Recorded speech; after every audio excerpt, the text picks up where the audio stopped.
台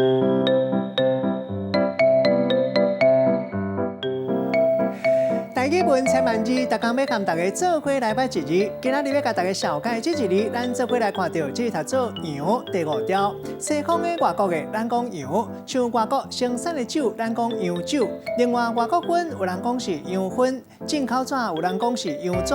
若西洋式的建筑有人讲是洋楼、西洋楼。另外，外国船古早讲是洋船。这日文音读做羊，带大家做伙来小解2个词。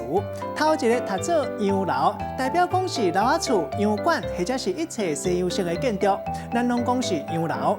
第2个词读做洋装，字面的意思是讲西洋的服装，即嘛一般咱拢是讲查某囡仔穿的贵妇的服装。咱用一句话来举例，甲这2个词夹做伙。